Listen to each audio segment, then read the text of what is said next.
Hello everyone, आज की इस वीडियो में हम चैप्टर रे ऑप्टिक्स के एक काफ़ी इंपॉर्टेंट टॉपिक प्रिज्म डेरिवेशंस के बारे में देखेंगे। और हमें सबसे पहले देखना है रिफ्रैक्शन वाला पार्ट कि प्रिज्म के अंदर रिफ्रैक्शन किस तरीके से होती है और उसमें डेविएशन कैसे आती है। क्या कि प्रिज्म में रिफ्रैक्शन कैसे होती है और डेविएशन क्या निकल के आती है। फिर हम देखेंगे मिनिमम डेविएशन, ये नेक्स्ट वीडियो लेक्चर में देखेंगे। और deviation through small angles, deviation through small angles क्या निकल के आती है, ये भी हम नेक्स्ट वीडियो में देखेंगे। ठीक है, अभी हम ये वाला पार्ट निपटाएंगे कि रिफ्रैक्शन कैसे होती है और उसमें डेविएशन कितनी निकल के आती है। तो स्टार्ट करते हैं। Refraction through triangular glass slab, refraction through triangular glass slab, refraction through triangular glass slab. तो रिफ्रैक्शन देखनी है तो सबसे पहले हमें ट्राइंगुलर स्लैब भी देखना होगा। तो सबसे पहले स्लैब का डायग्राम बनाते हैं। ये है हमारे पास ट्राइंगुलर ग्लास स्लैब, जिसके कॉर्नर हैं कॉर्नर ए, कॉर्नर बी और कॉर्नर सी।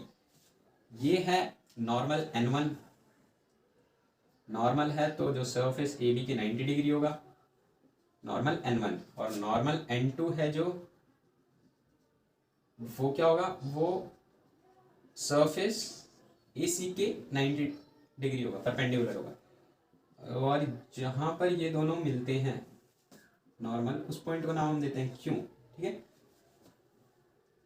इस वाले हमने इसको माना म्यू आर, रेयरर मीडियम, ये डेंसर मीडियम और ये रेयरर मीडियम।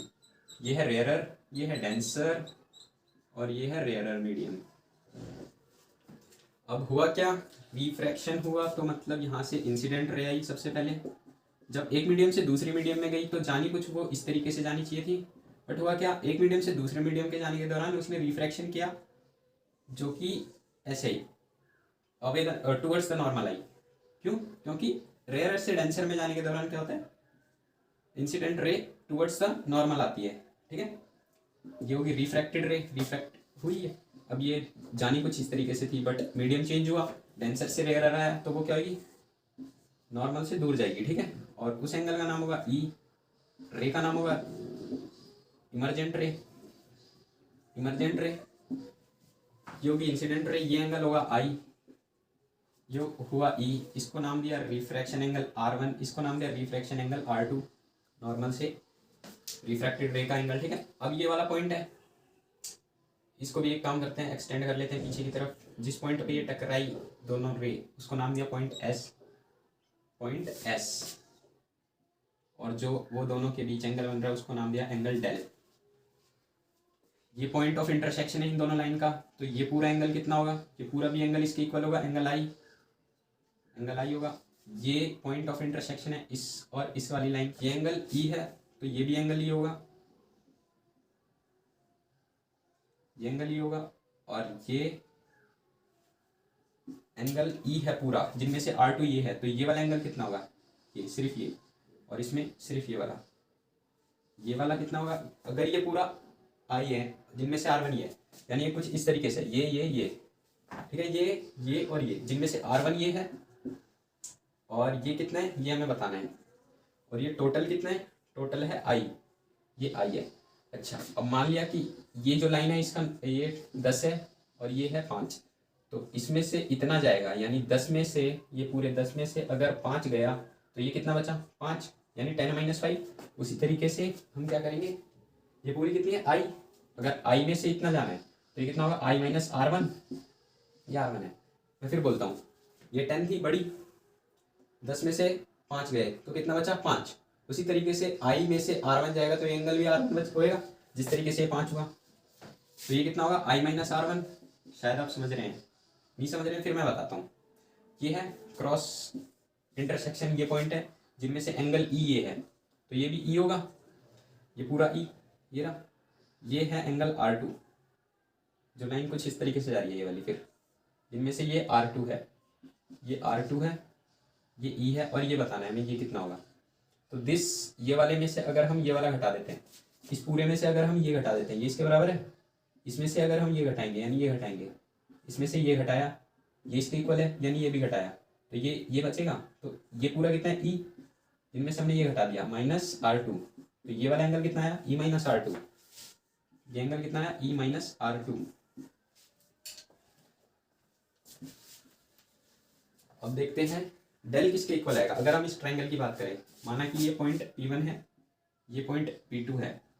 अगर P1S और P2 वाले ट्रायंगल की बात करें, इन ट्रायंगल P1S P2, एक बार फिर देखो, P1S और P2, इस वाले ट्रायंगल के अंदर देखें तो ये जो डेल है, एक्सटीरियर एंगल, ये इन दोनों के इक्वल होगा, और ये दोनों इक्वल किसके इक्वल है, ये इसके इक्वल, ये इसके इक्वल, यानी डेल इज इक्वल टू ये वाला angle I minus R one और प्लस E माइनस R2। फिर देखो एक बार ये वाला ट्राइंगल, इस वाले ट्राइंगल की बात करते हैं, ठीक है, ये वाला P1S और P2, P1S और P2, जिनमें से ये वाला एंगल इन दोनों एंगल के इक्वल होगा, इन दोनों के, ठीक है। अब I प्लस E एक साथ लिख सकते हैं हम, इन दोनों में से हमने माइनस कॉमन लिया, अगर ब्रैकेट खोलेंगे तो I प्लस E एक साथ आएगा, अगर इन दोनों में से माइनस कॉमन लेंगे तो R1 बचेगा और ये R2 हो जाएगा, ठीक है। अब बात करते हैं हम इस वाली ट्राइंगल की, इन ट्राइंगल P1Q और P2, P1Q P2, इस बार हम इसके जस्ट नीचे वाले ट्राइंगल की बात करते हैं, P1Q P2, in triangle P1Q P2, P1Q P2, तो R1 plus R2 plus angle Q, ये इसका एंगल Q है,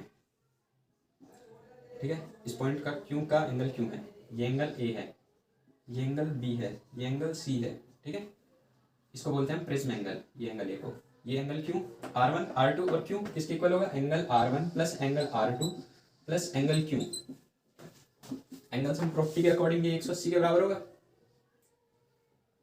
अब इसको ऐसे छोड़ो, इसको मान लो इक्वेशन नंबर 1। अब देखो इन ट्रेपीजियम, इस वाले ट्रेपीजियम में P1Q P2 और A, P1Q P2 और A, इस पूरे ट्रेपीजियम में देखना है, इन ट्रेपीजियम P1Q P2 और A, तो एंगल A प्लस ये कितना एंगल है, स्टार्टिंग में बताया था 90 डिग्री है, ये भी 90 डिग्री है, नॉर्मल है, ये 90 डिग्री है ना, परपेंडिकुलर है ये 90, ये 90, तो 90 प्लस A प्लस 90 और एंगल Q, यानी एंगल कितना 90 plus angle A, 90 plus angle A plus 90 और प्लस एंगल Q, प्लस 90 और प्लस एंगल Q किसके इक्वल होगा, 360। क्या होता है, ट्रेपीजियम के लिए 360 होता है, ट्रायंगुलर के लिए 180 होता है, तो 90 90 कितना होगा 180, angle A plus angle Q किसके इक्वल आया 180 प्लस इज इक्वल टू 360 होगा, इन दोनों को ऐड कर दिया। अब 180 को हम इस साइड लेके जाएंगे तो angle A plus angle Q किसके इक्वल आएगा 180 के,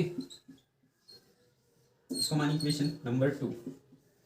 अब इन दोनों इक्वेशन को हम एक साथ रख सकते हैं, जब 180 इसके बराबर है और 180 इसके भी बराबर है, तो हम from 1 and 2 angle R1 plus angle R2 plus angle Q is equal to किसके हो जाएगा, एंगल A प्लस Q के, angle A plus angle Q के, एंगल Q से एंगल Q कटेगा तो R1 प्लस R2 किसके इक्वल हो जाएगा, A के, ये हमें मिला यहाँ से। अब इसको हम इसमें डालते हैं, del is equal to I plus E को हमने रखा I प्लस ई, और माइनस इसके बदले हमने डाल दिया A, ठीक है, ये हुआ। तो ये डेविएशन आई हमारी, डेविएशन ये आई हमारी, जब क्या होता है रिफ्रैक्शन होती है ट्रायंगुलर ग्लास स्लैब में, तो डेविएशन कितनी आती है I plus C minus A। अगर ये मिनिमम डेविएशन चाहिए, ये काफ़ी बड़ा एंगल है, अगर ये हमें काफ़ी छोटा चाहिए, डेविएशन कम चाहिए, तो ये वे है, देखो ये है और ये है, एक दूसरे के पैरेलल होगी ना, तब ये कुछ हो जाएगी, तब ये मिनिमम होगा। तो हम देखेंगे थर्ड वीडियो लेक्चर में इसी के।